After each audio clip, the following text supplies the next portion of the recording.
Hey, kids. You're listening to the internet's wettest podcast about video games, consoles, and pancakes. The SML Podcast.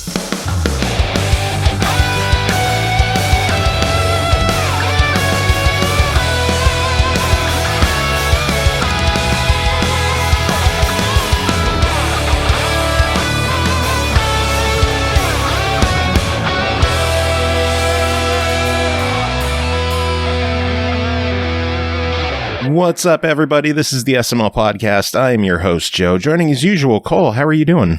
Joe, do you know people put cicadas in chocolate? You told me to save it for the show. I held it as long as I could. Yeah, she saved it for the show and then spent it immediately. That was some real restraint shown. I approve her decision. I'm sitting there like... I did my okayest. It is a PartyCast. Chris and Pernell are here. How are you two doing? I'm tired, exhausted, burned out. I went traveling, came back late last night. And then, when I got back in, I stayed up later than I should have, woke up, and then told myself I have to get back to exercising again, despite not really planning for it. So I'm running on fumes today. Nice. And I tried to do a leg press. Like I was suggested to do 500 pounds. That's why I should try to push. And that's not easy. It's not going to be easy. I don't know if I'm ever going to fucking do it. Yeah! So you don't think you could ever do it? There was a time in my life where I did 800 pounds? Leg press, yeah. Really?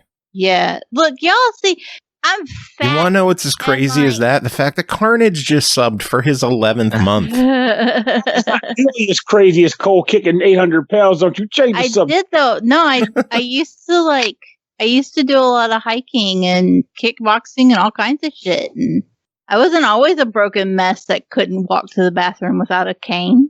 Oh, you were a broken mess who could kick someone's ass. Yeah. I was even thinking that. It was more along the lines of it's one thing to say, oh, yeah, I used to hike a lot, do like jujitsu or wherever it is. No, my bitch ass was strong. Like, I was even pressed on the leg press because that's fun. I was strong, as they say. No, like, yeah. Yeah, leg pressing was my shit. I was good at it, and I could. You feel strong do it. swelling. And then now I can't take 2 steps without breaking a leg. So maybe the secret is more hiking. Yeah, I got so mad when I did break my leg, and that fucking doctor who didn't know that I used to hike before I got diagnosed with rheumatoid disease. He was just like making a smart ass remark because I was fat and sitting there with a broke leg, right? And he was like, "We'll have you back on the trail hiking in no time. You'll be climbing mountains." And I was like, "Man, fuck you," because I actually used to do that. And I can't anymore. Like he didn't even know. He was just being a smart ass, and it really pissed me off. And I never went back to him. Okay. I guess that makes sense now. I was about to say, wait a minute, maybe he was just trying to cheer you up, but if he just made it up, no, he didn't even know. Like it was only like the second time I'd ever even seen him.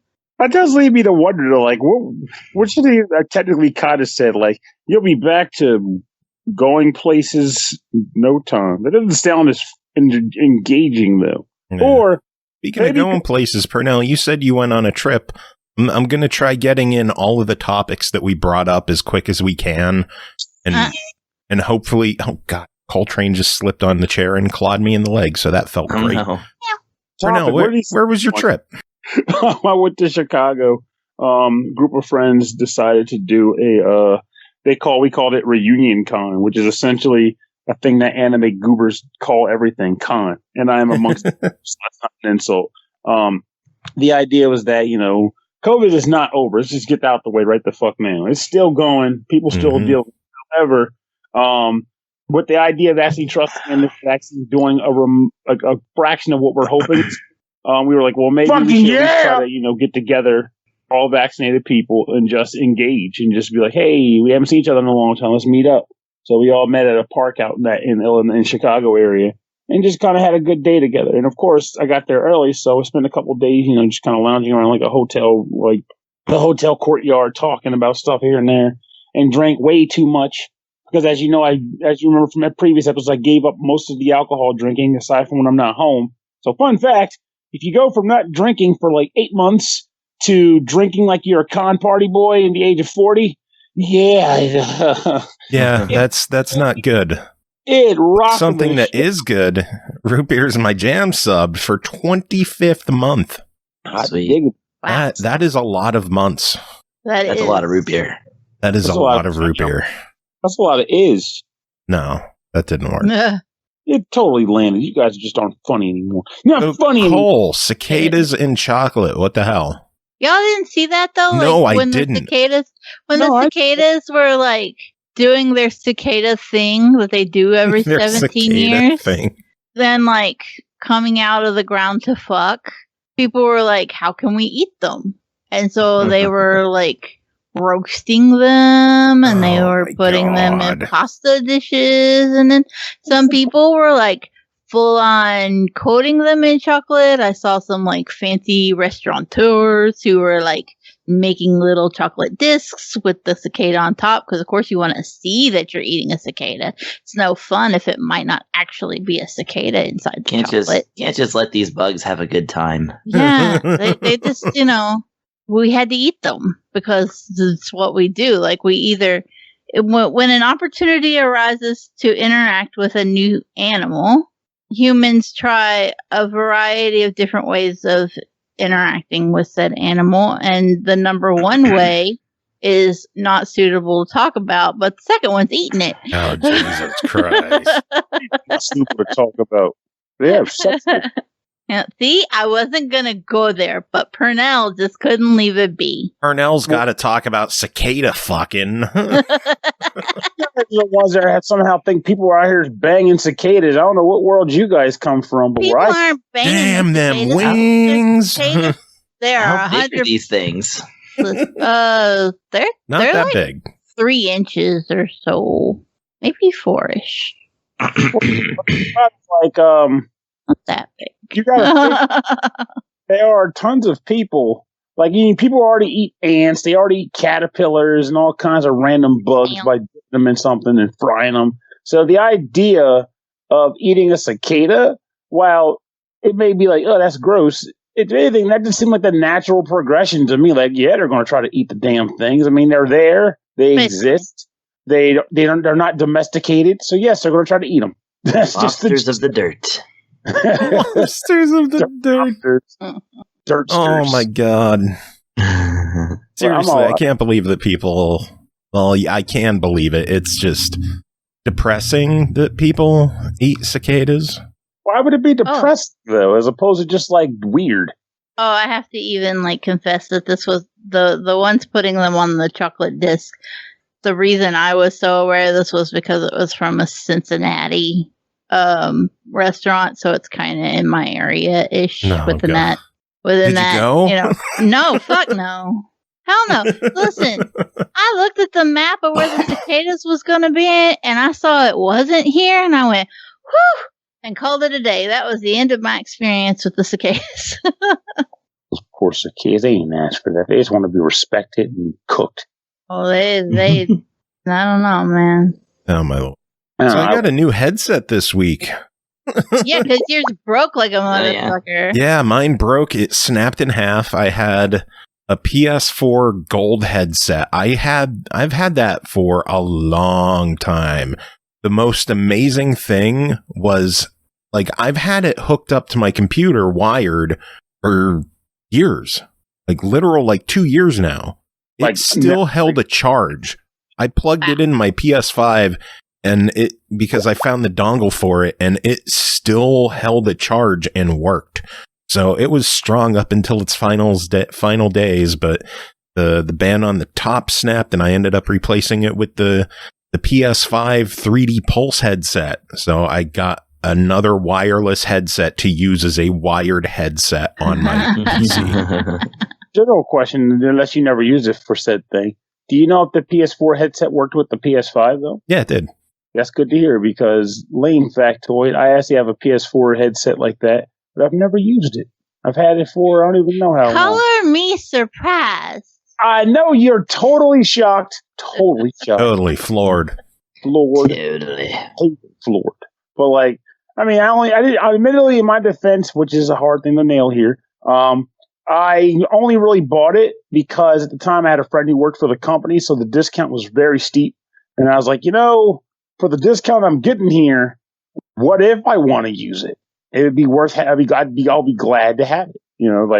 I was thinking about it more like it's just worth having as a just in case at this point. But then just in case never came because I play games alone for some reason. Like, it's not even a force thing. I just almost damn near choose to. It's not even like that I use them for talking to people. Like, I have no intention of actually talking to people. Oh my God, every time you send an image, I hear a bloop bloop. But they're important images. No, they are not. Are they cicadas? Baby. Oh, Jesus. I'm going to have to use one of them as the show image, aren't I? Maybe. Oh, Jesus. Cicadas. Make a collage. That's your job for the week. Make a collage for me to use as the friggin' stupid image for the friggin'... It's not even just the shells, really. So if anything, you're just adding some crunch flakes to your burrito. No, those are the whole ass bugs. Oh, even better. That means you get some juicy flakes for the burrito. Delicious juice. Oh, let's stop talking about cicadas. Jesus, it's gross. A blizzard. God damn it. Rita's water ice cicada blend. Oh, Jesus Christ. Mayo chup cicada mix. Fried cicadas and mayo chup. No, I have a feeling if you're doing fried cicadas, you're using Kranch. Cranch it up. I hear they are crunchy. Kranch. In a related story, I got food poisoning. Oh, nice. From cicadas? No, but now it's kind of like, well, I should have gone out that way, I guess. Where'd you get it from? Just some normal ass chicken wings. They undercooked. You really got the short end of that so. stick. I don't. There was actually I didn't seem like there was anything off about them. They were actually quite delicious. But then Delicious? But then Were they magically delicious though? I mean, as chicken wings are, yeah. But then, that turned into an awful scene. So, wow. Oh, cool. My neighbors are setting off fireworks. So if any bangs come through. It's July 6th. I know. Surprised they're going to be doing that for the next 2 weeks. It's fucking Tuesday, people. You don't need to set off fireworks anymore. Next 2 You didn't need to set off fireworks in the first place.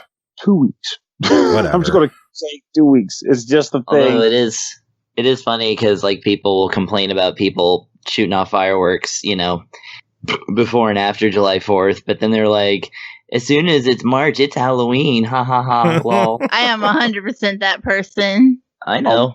Most people are. Like, what the hell does that even mean? Like, Pumpkin spice, you say? Bring it on, motherfucker. I don't care if it's 109 degrees like it was last week.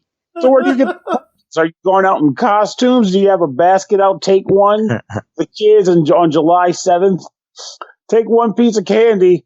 No. That's what people on my timeline would have me You gotta believe. start watching The Nightmare Before Christmas. You gotta start planning your costume. You gotta start planning what's gonna be in candy buckets and Planning could have happened any time of the year, especially if you got some elaborate shit going on. You're just like, I better plan in January. I don't know. Listen, my sister has purchased the girls' Halloween costumes that far in advance in the past. It makes sense. It's like you get it on discount. There, like stores will have old stuff that they can't move, and it's just sitting on their shelves. So you get it on deep discount.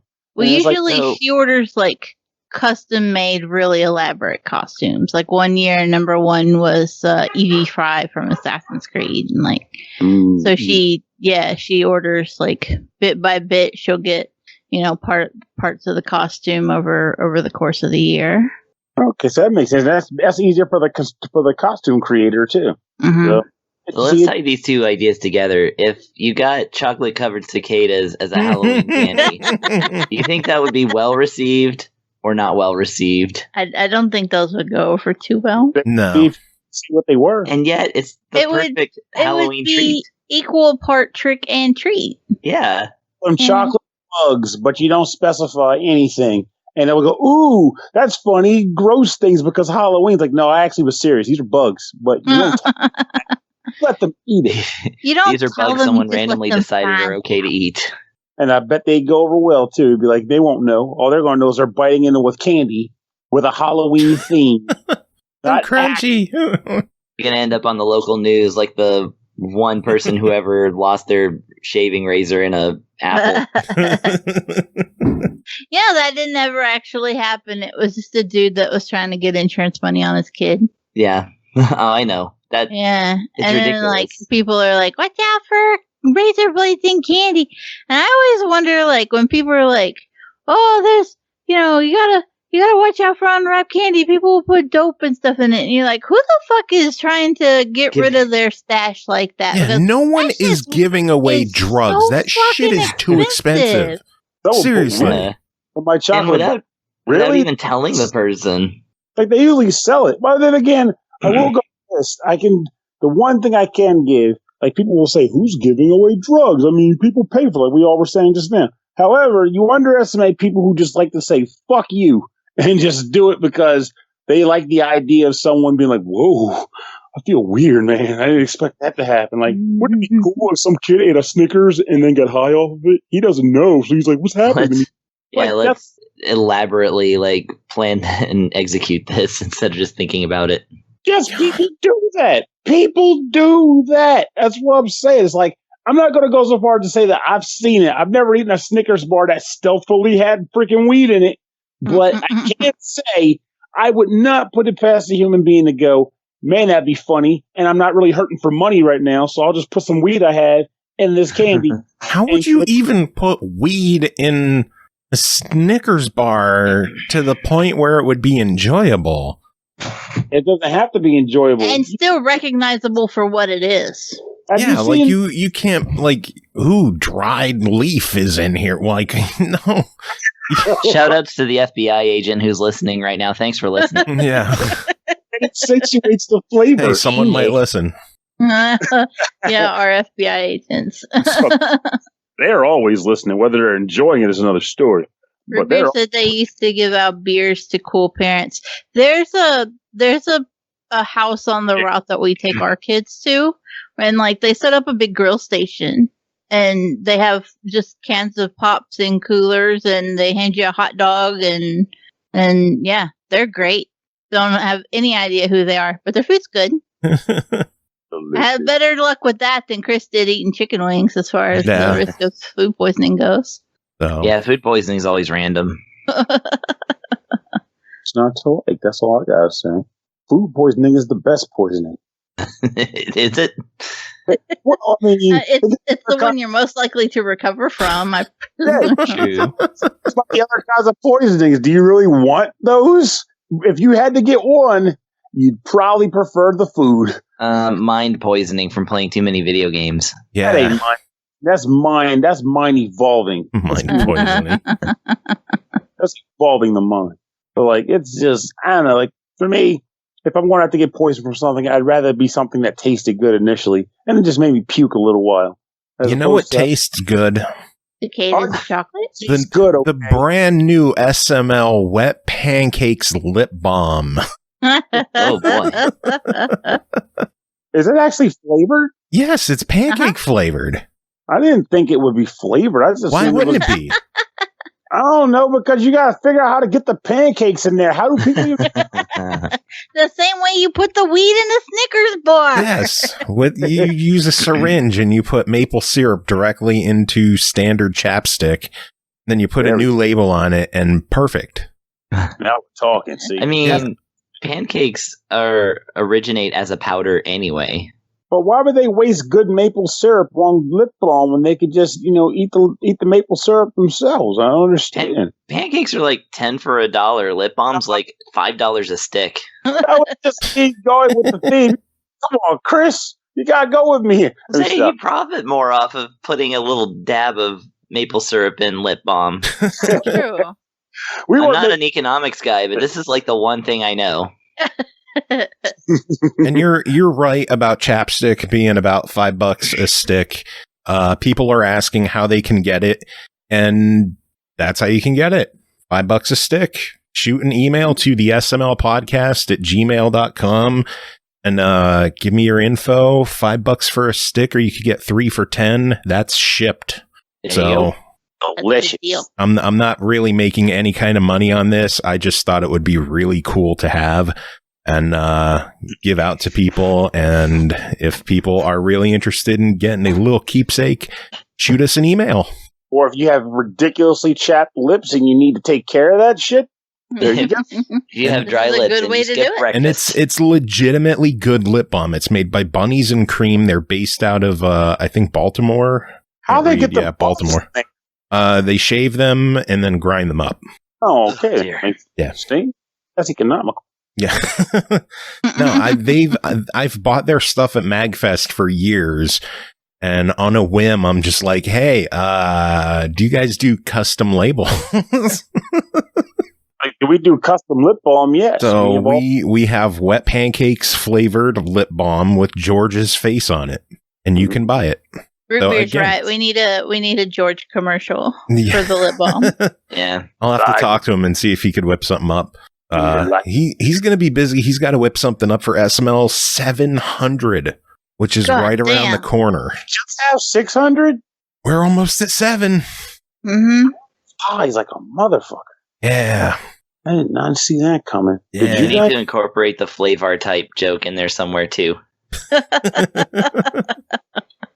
Welcome to Flavar type. Our town. Probably. Oh, man. Should we get to reviews? We only have a couple of games to talk about tonight. We could blaze through these pretty quick if you guys want. What do you think? Sure. We Sure. could have done it quicker if we hadn't been talking about cicadas. Fucking Yeah. But someone has to do it. priorities.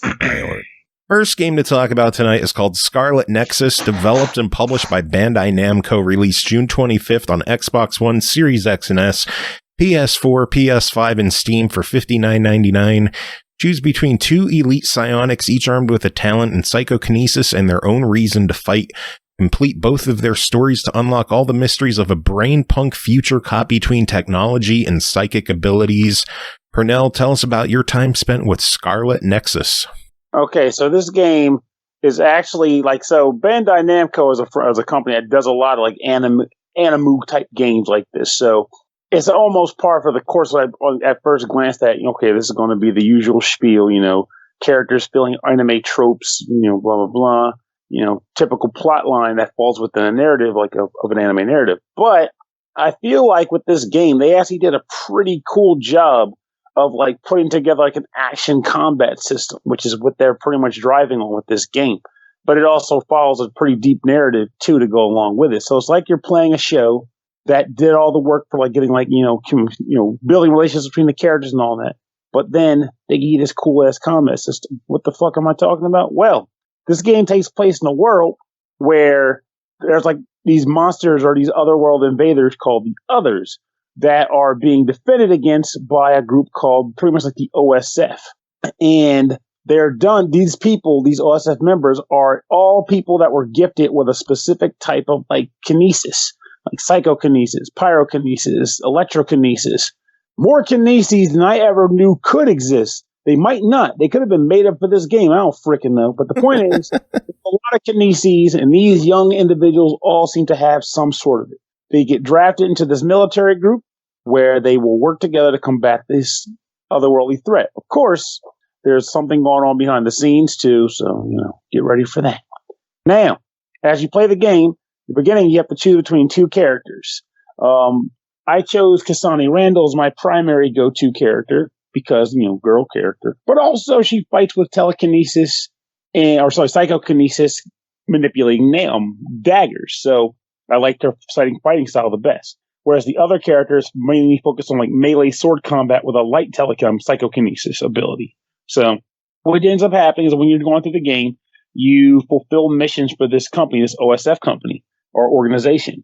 And when you take on a mission, you get the opportunity to run around the city that the game takes place in, talking to characters, picking up side quest options if you want to embark on those, which usually yield rewards, whether they be monetary, cosmetic, or equipment based. You can talk to just other characters to get, more flavor text for the game and the world you're in.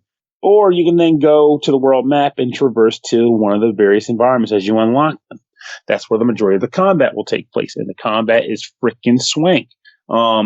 There is a melee button, a special attack button, and you generally do like a combination of those two things to get your action on. So, for example, the general main combat structure that you get with Kasane is the square button to perform like a trio to quadruple string of attacks. And then you can hit the triangle button as a special attack to kind of stab and dash back. Now, there are some perks to this. One, because her special ability, Psychokinesis, drains a gauge. And I'll talk about Psychokinesis in a second. But that drains a gauge as you use it. But when you use that special attack along with the melee attacks, you will gain energy back to your Psychokinesis gauge, which allows you to use it more often. Then you will utilize Psychokinesis as another attack ability, which is essentially finding a bunch of objects littered about the map. There's stuff all over the place because this place is post-apocalyptic, trash town. You'll use Psychokinesis to pick up objects and fling it at enemies. Some objects are picked up with R2. Those are basic drops. But L2 are special launchers where when you use them, you get a command that lets you do a special attack that usually deals more damage or inflicts a status like wet or burn or whatever. So now, beyond that, you also get party members into your team over time. And when party members join you, they kind of fight side by side. You can give them like battle, behavior commands. But in addition to that, you are able to tie into their kinesis abilities to bolster your own. So, for example, there might be a guy that allows you to use like some form of kinesis that lets you harden your body. Because again, that's real. That's a real form of kinesis. You will harden your body to allow you to take more damage. There might be another guy that allows you to charge up objects with fire so that when you hit them with a freaking like dumpster, it's a fire dumpster. And now you're inflicting burn status and hitting guys that are weak to fire. And as you bond with these characters, either through combat or by giving them presents, because, hey, Persona. No, I know it's not.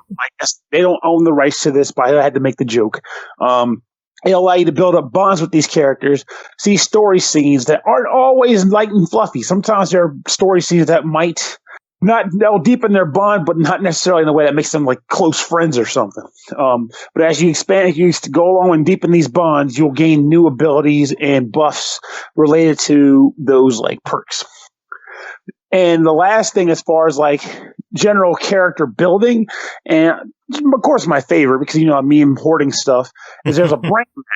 Brain map allows you to spend skills that you gain or points that you gain as you level up on a tree of abilities, ranging from anything from like allow you to equip more like what this game's form of armor is, like plugins, equipping more stuff, to extending your attack commands, to like just enhancing base stat abilities, like plus 5% more damage to a psycho attack, or now you have a ground slam attack.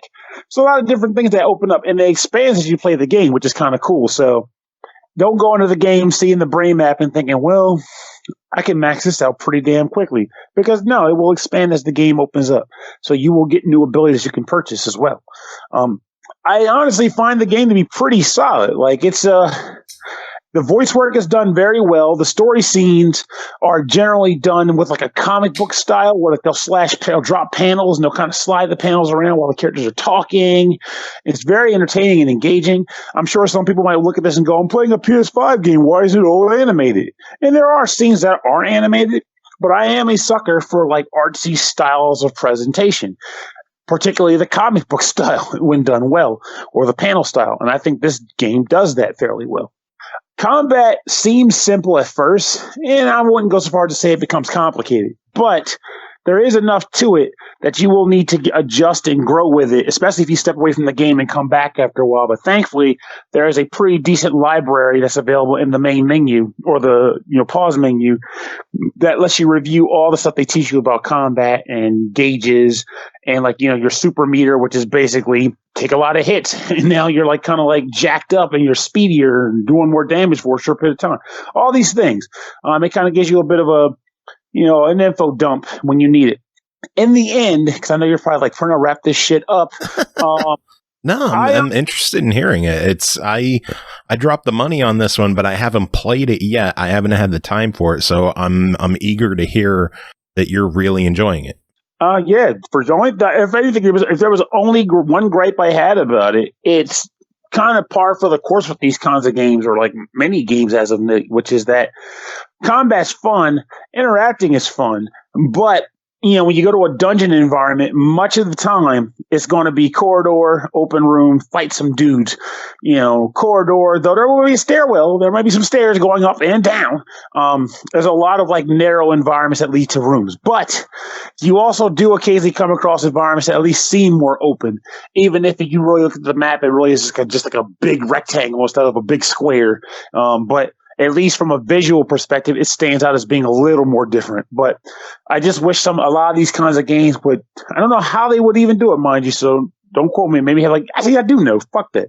I wish they would go a little bit out of the way to like get a little more diverse on some of the environments you traverse, so it doesn't always just feel like you're running down corridors to the next arena to do battle, Yeah.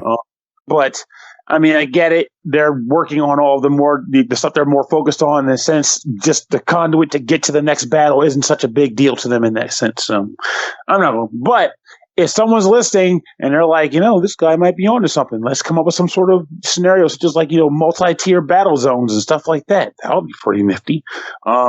Maybe a character who can diffuse in the water and sink through the floor and they're in another zone. Whatever. We could talk. Maybe in the sequel to Scarlet, to Nexus. It's all about family. Which this game actually does have a family motif, so boom. Oh, $60 on Scarlet Nexus. Is it worth it for the family? I would say that it is, and it isn't even $70, so all the more reason why it's worth it. Cool. Works for me. Do you know what else is cool? This frozen freeze, which I really wish I took out of the freezer sooner. The Cicada freeze. It is now. Let me go get some shells in my next break. Some mayochup. No, let's not go nuts. Let's stick with the cicadas. Well, if there's anywhere that we're going to find this kind of delicacies, it would be in the next game, which is called Foodtruck Arena, developed by CAT-astrophe Games and Gaming Factory, published by Ultimate Games, released July 2nd on the Switch for $15.99. Become one of the legendary chefs, take part in an unforgettable tournament, battle against formidable opponents, and climb to the top of the culinary world. Join the colorful cast of food truck owners who, using their eccentric cars, quirky recipes, and love for food, try to change the stagnant world of gourmet cuisine one meatball at a time. Chris, tell us about your time with Foodtruck Arena. It wasn't really like that. Okay, so Foodtruck Arena is not a cooking game. It has nothing to do with recipes or... Which is why Cole's not reviewing it, by the way. Right. Yeah, it doesn't have anything with ingredients or cooking or, doing anything like that. It's literally a kind of top-down view version of something like Rocket League, where you are driving vehicles and trying to push a tomato into the other person's side of the board. So it's sorry. So yeah, you basically select your vehicle, and each one has a character and a story that is just kind of there. I always like to give games props, though, that the initial starting cast of 4 characters, and there's 4 unlockables, but the 4 characters that are unlocked initially have no white men among them. So anytime that happens in a game, I like to point it out. Good on you. But yeah, they're different people from different countries. A guy from France, a guy from Japan, a lady from Mexico, a lady from India. And the story and lore describes the kind of foods they cook and stuff like that and what their story is, and those get unlocked through playing the tournament mode, which is how you unlock the other characters. Each one has a character they run into that once you beat that character, they're unlocked. And of course, one of the one representing the U.S. is a white dude, and he's this big trucker guy with a big beard. And so I see a picture of him in the trailer. Yeah, he's on the actual icon for the game too. So, which is interesting that you can't play as him initially. But anyways, yeah. So you But the actual gameplay, once it gets to it, it has, eventually 8 characters and 5 different stages. And at least I don't know that you can unlock any other stages. It seems like it's only 5. And they drop it gigantic, and I mean gigantic. Like, if these are real-size food trailers, and it's a 20-foot long tomato that gets in the middle of the course, and you basically have to push it into the other side, soccer style. Or, people will recognize this very much as, like, kind of Rocket League adjacent. So then that, where that comes in is, like, basically the difficulty is in steering your truck, of course, because it's a top-heavy food truck, and you have one shoulder button assigned to reverse, one to accelerate, and you have 2 different ways that you can have choose to have the stick control your character. One is relative to where the vehicle is, so if you push the stick left, it always is going to turn your wheels left, no matter how what position you're in. And then there's a second, much more confusing global position thing that like just kind of tries to steer the car in whatever direction you're pushing on the stick. I couldn't get used to that, so I didn't use it. But it's okay. It's once you get used to it, it's not so bad. But even on easy mode, the competition is pretty fierce. And yeah, it's in tournament mode. It basically is a 2 out of 3 kind of thing, and then you move on, and you get some story, and then fight against different characters and stuff.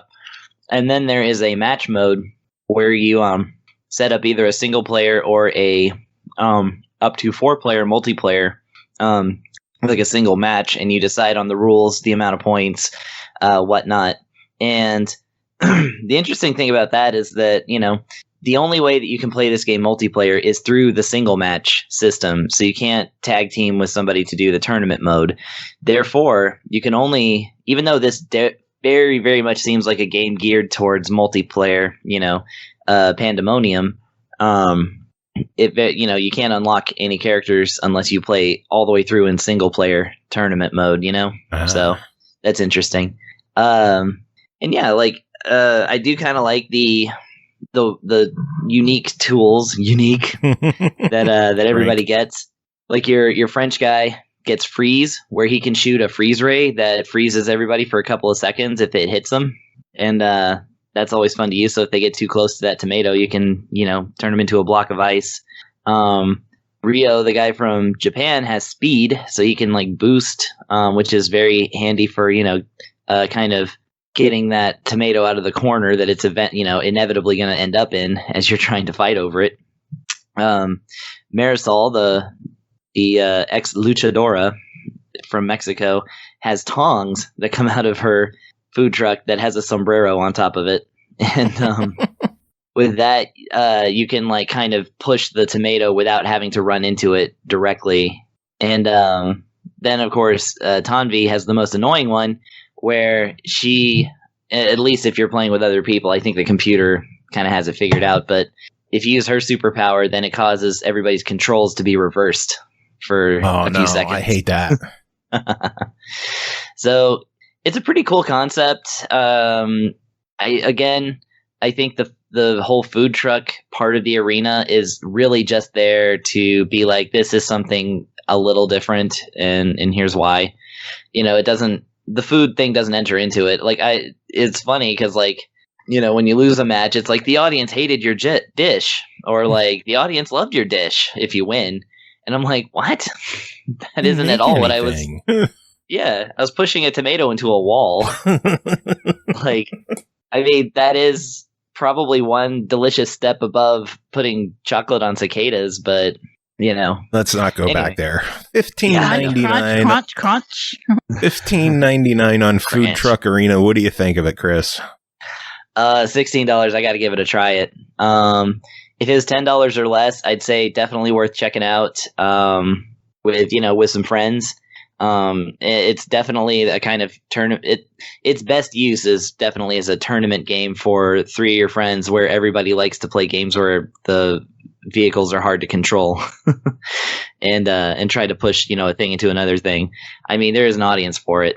But yeah, I just didn't see much. I didn't really see enough content to really say that 16's a buy it, but you know, it might be somebody's taste. See what you did there. Hell yeah. All right, next game is the Procession to Calvary, developed by Joe Richardson and Nephilim Game Studios, published by Digerati, released July 2nd on Xbox One and Switch for $14.99. Huzzah, the holy war is over, your oppressors have been vanquished, the churches of the old god lay in ruin, and thousands of innocent people have been murdered. But it's not all good news. The tyrant Heavenly Peter has escaped your clutches, and you have been tasked with finding him. Paul, what is this game? This game is absolute chaos, but let me back up for a second, because I have one major gripe I want to approach before I start the rest of the review. Okay. This is a sequel, and the first one is not on Xbox. Oh. I was so fucking confused. Because this picks up right after the one before it. I can't remember the name of it right now. That's where I'm at. But it picks up almost pretty much at the end, and it's even kind of spoilery for the first to talk about the beginning of this one. But ultimately, there's a holy war between Immortal John and Heavenly Peter. And if that doesn't tell you that this is one of the most sacrilegious games you will ever have the pleasure of loading onto your console, let me do that for you now. If you are offended by Christianity being the butt of a joke, steer clear. This game is not for you. For the rest of us, this is a delightful Monty Python type kind of romp in a point and click that is told through Renaissance art. Every scene is a literal oil painting down to the cracks and creases that has been scanned in and used to create the scenery. So you start in the game with your heroine. I cannot say heroine without it sounding like heroin. Oh, I know. But, I'm the same way. There's no way. But your female warrior. Heroine. Yeah, that Heroine. Your Hermione. There you go. And if there's anything you need to know about the way this game is going to go, immediately behind her, while she's having a conversation with some dude of some authority on the battlefield, is literally a scene of death cutting the head off of a cadaver, but animated. Nice. For fun. I don't know if I'm doing a good job describing this, but everything, like, I can see the mental images of these scenes in my head while I'm talking about them, and I'm just giggling because they're so outlandish. I don't, like, you have to go look it up because I can't do it justice. I think the important thing to note is that the game has a crazy sense of humor. I like in their features, they mention no punches. Optional murder. Kill anyone who stands in your way and skip puzzles you don't like. But be warned, your actions might come back to haunt you. So the whole point is that now that the war is over and has been won, there's no need for murder anymore. But your character loves murder. It's her favorite thing. And now it's been taken away from her. But they tell her, Immortal John, when she goes to speak with him, is like, hey, dude, why can't I murder anymore? Then Immortal John says, okay, well, I kind of lied and I didn't kill Heavenly Peter. I won, but I didn't kill him. He got away. And he says, I'll make you a deal. I'll forgo the no more murder rule if you go kill Heavenly Peter.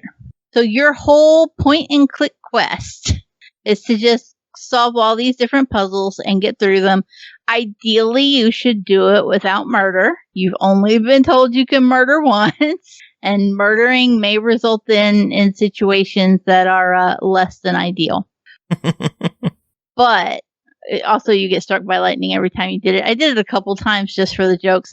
I gotta really give the developer a hand here, because the game's like, hey, remember, every time I tried to murder somebody, it would be like, hey, remember, you're not supposed to do that. So if you really want to do that, save your game first and then murder. That way you could go back to your game pre-murder and not be punished for it. Love it.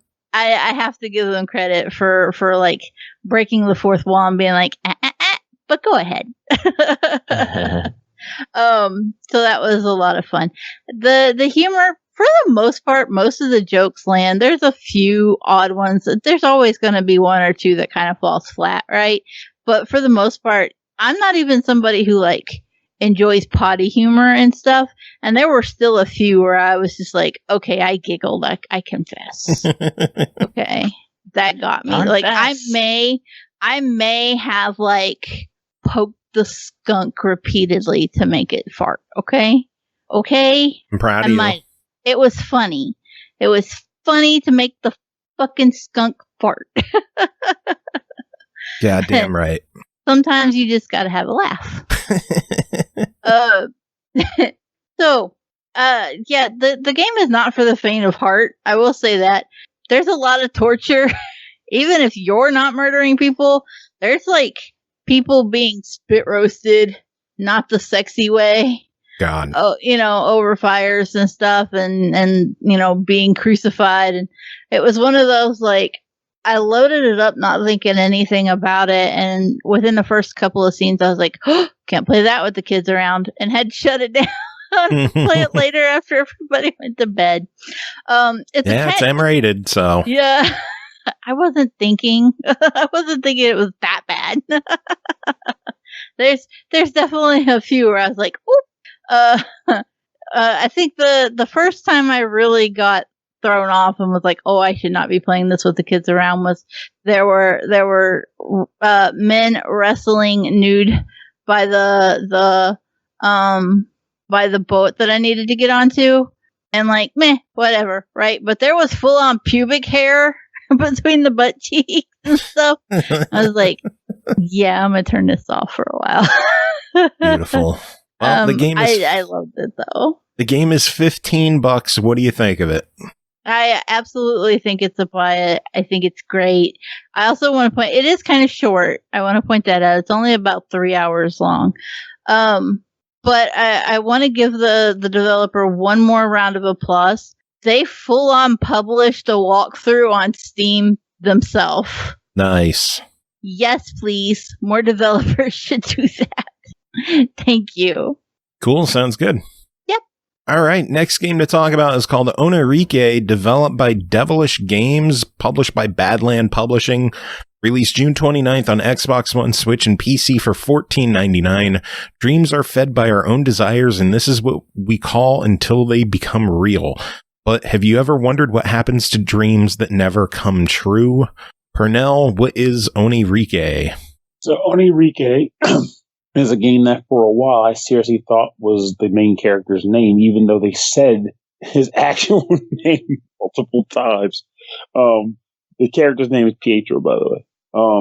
The idea behind this game, this is a 3D, light puzzle platformer, and that's your goal being that you're Pietro, you're in this location within a world called the Orb, known as the Circus.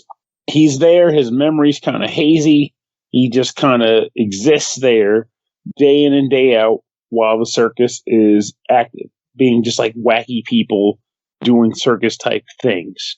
But there's something about him that's a little off, and that becomes apparent when he finally takes an action that differs from his norm to help a person who then teaches him that there is a place called the Well of Truth that he can access. And by getting there, his dreams and hopes can come true, and he can pretty much, get out of leave the place he's been at for so long. Now, the game itself doesn't have a ton going on as far as like abilities go. Like he can run and he can jump, at least early on. I'll get to the other stuff later. So what ends up happening early on is you are running around this environment. And I will say the environment itself has some pretty cool gimmicks to it, like running along strips of bacon, which for the record, after this episode, I'm probably some bacon. And So you're exploring this crazy world with this. Your early on base abilities are just running and jumping. So here's where the description of the game starts to get a little bizarre, though. Well, I guess bizarre in the world's concept, but when you really lay it on paper, it's had foundation in other games. So there's a day and night cycle in this game. Because before the adventure started, the logic was that he came to life at night. During the day, he'd do something. And when the next night came, he'd be back, but he wouldn't remember anything because that was how it was laid out. But now that he's free of the circus and is able to explore the world, he is running around in this environment. There are these little white flowers that exist also plentiful in the circus, but not so much outside of the circus, where he has to collect them periodically, because if he goes without one for too long, he disappears. And if he stays disappeared for too long, he dies. And he gets dumped back to what's called a memory stone. Think of a memory stone like a save point, with the side effect being that, again, it's tied to the narrative. Overnight, he can run around and do stuff. But when day comes, if he hasn't found a memory stone to record his progress, he will forget everything he did the previous day. So that's something to keep in mind. Now, what happens when day comes, though? Let's say you find a memory stone, everything's good, the evening's done, and it's daytime. Well, you get transported to a weird field, and this field has a bunch of seeds floating in the air. You press a button, like the jump button basically, and you can jump into the air and float like a sort of a glide and try to collect some of these things. And you have until the sun sets to collect as many as you can before you're thrown back to the other side at night and you're free to roam again. What is the purpose of what I'm talking about, what I'm describing, the things you're collecting in this day world? Well, like I said, the white dots, the white flowers that exist in the circus are what keep you from fading away. But outside the circus, there's not many, if any, at all. Those things you collect during the day in that field are used sort of like choose your own like save points or choose your own checkpoints. So you put one down, you collect it, and it allows you to become visible again. And you have the amount limited to how many you were able to collect. Also, there's a couple like individual pellets where if you collect 100 of them, they give you a free spore. But I wasn't thinking about that if I could help it. Just hoard seeds. Now, the aforementioned abilities that I mentioned from before. Over the course of the game, you learn a few things like how to there's pretty much like a dash move for sure, and also like a sort of like you can turn invisible intentionally because. Well, the invisible part specifically because there are these enemies on the field called like the Devourers of Devourers of Hope or Chaos or something. Can't remember whether it was Chaos or Hope. But essentially, if they sound friendly.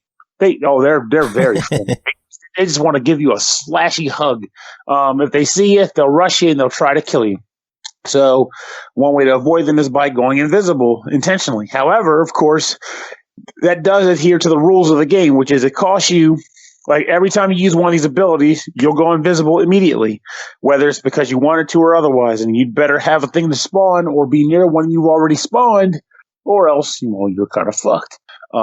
So that ties into the whole idea of like collecting the seeds.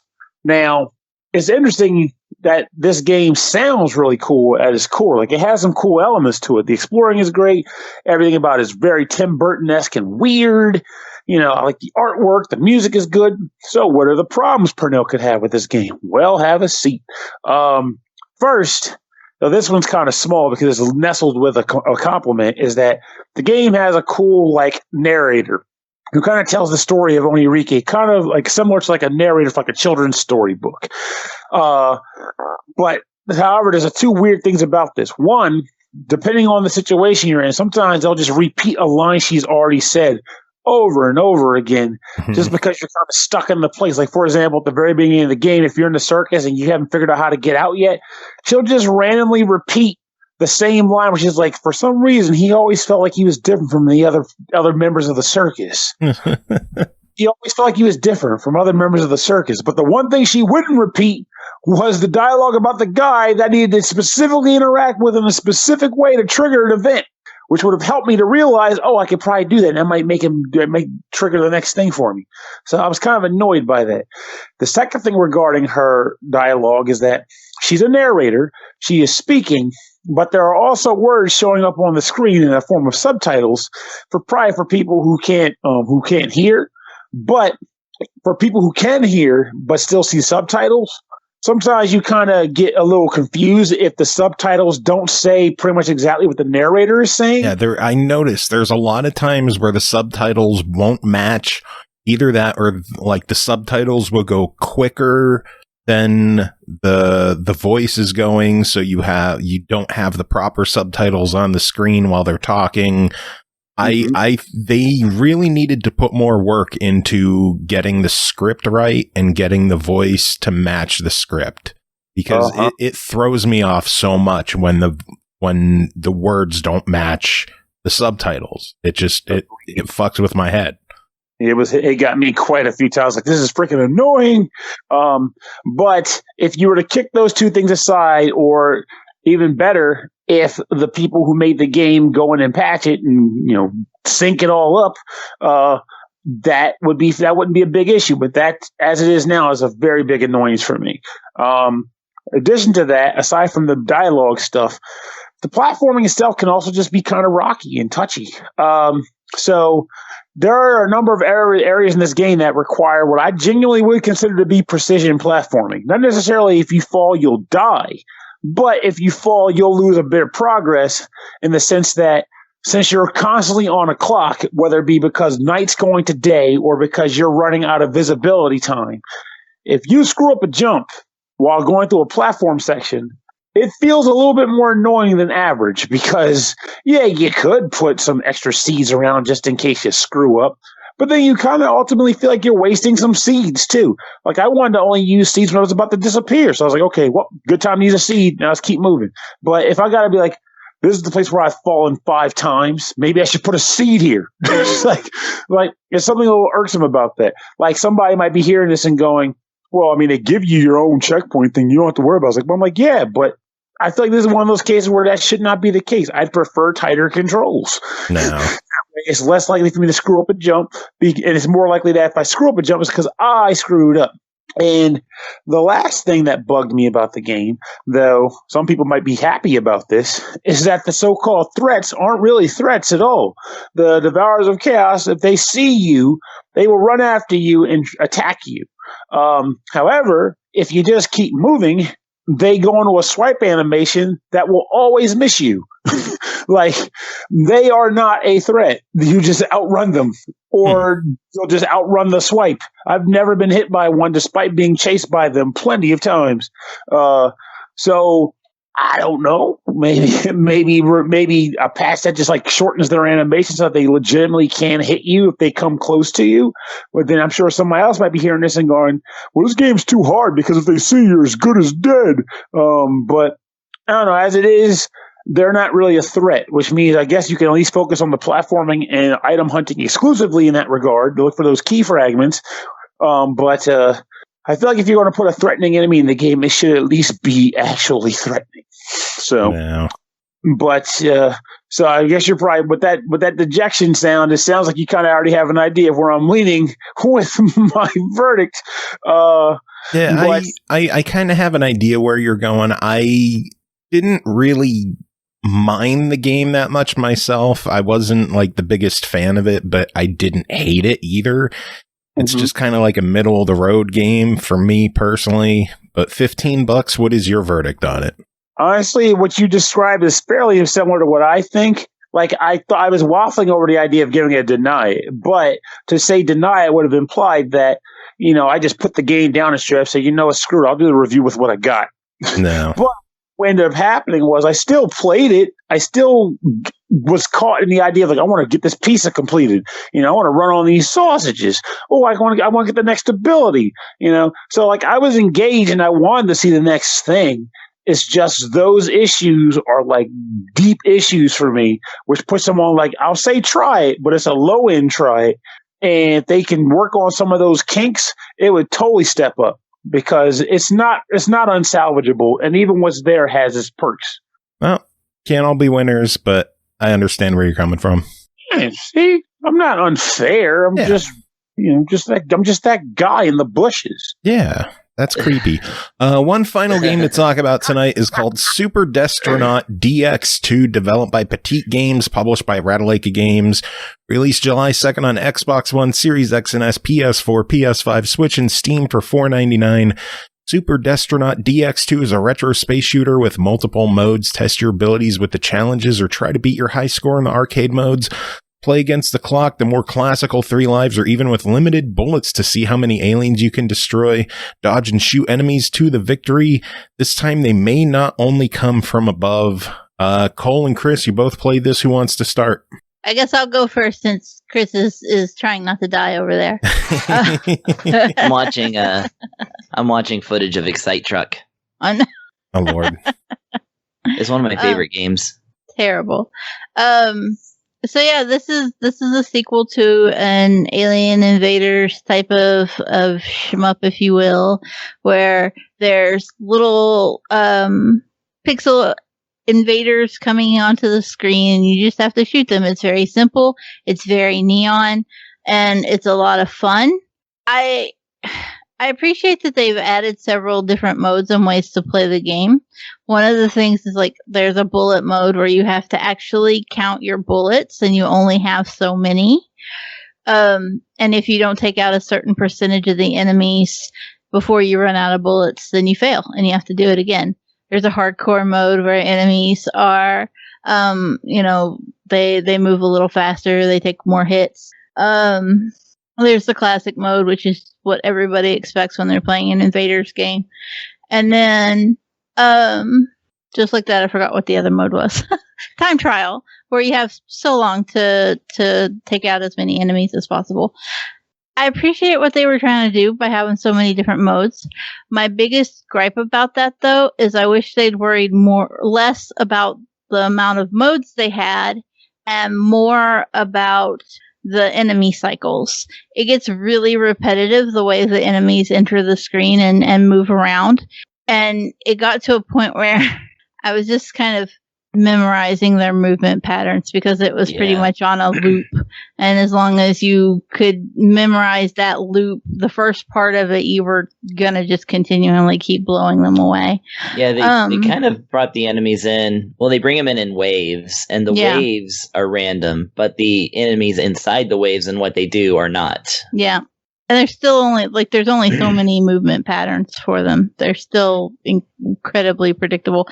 By the time I had the 1K, and that didn't take long, it was like under 30 minutes. By the time I had the 1K, I was like, I could shoot these waves of enemies in my sleep. That's really the only thing that I would have to gripe about as far as this game goes, because I played the first, I enjoyed it, I like the concept, I love the color palettes and how everything's all super bright and flashy and neon. I like the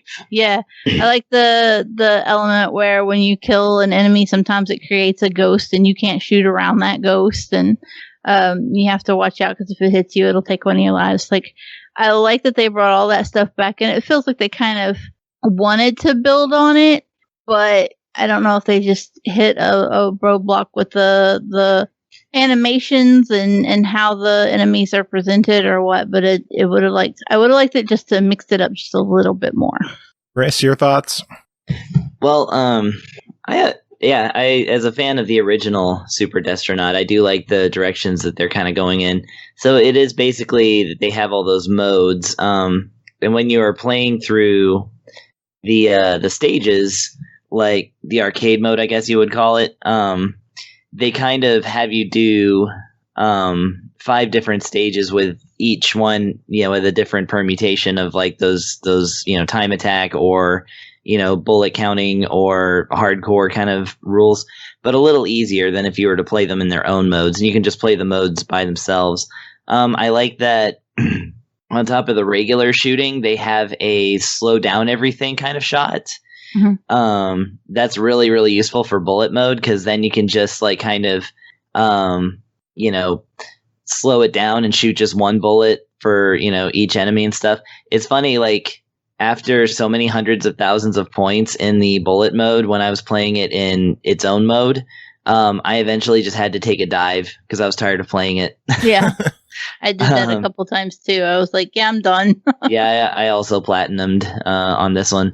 I actually like what they're going with it. But I do agree with Cole's criticism that there aren't that many enemy waves, so you'll very quickly kind of have them memorized, and then it just kind of feels like, it's sweeping the floor, Mhm. No.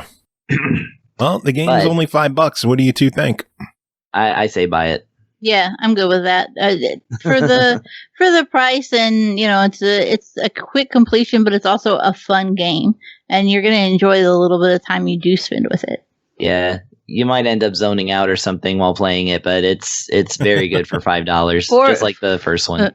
4 a.m. Destronaut works. I'm telling you. Yeah. All right, well, that is it. Made it through. We did it. Short one. Somehow. It could have been shorter, but It could have been, but no, y'all had to fucking talk about cicadas and mayochup. It was important. Kranch. Oh my god, we're not calling this episode Kranch Part 2. Oh my god, we're calling this episode Kranch Part 2, aren't we? I like it. Only with Boogaloo. Well, since we had one game that was a sequel, without the first one, it seems Kranch appropriate. DX2. Kranch DX2, nice. So, is Super Destronauts DX2, is that just the sequel to Destronauts, but like a deluxe version, or is there like a DX1 that's separate from the original Super Destronauts? I don't know. I don't know either. And I usually pay attention to these things. Like, they came out with a tank game too that I also bought, but I never saw so I guess it is just Super Destronaut DX. Oh. Yeah. I wonder And if that's it is just also $5. okay. Maybe that's the one I have. You just Maybe didn't they're pay just all attention to called the DX. DX. Yeah. Yeah. Oh well. This is boring to end the show. Does anyone have any final words before we go to music? I honestly didn't know we were still recording.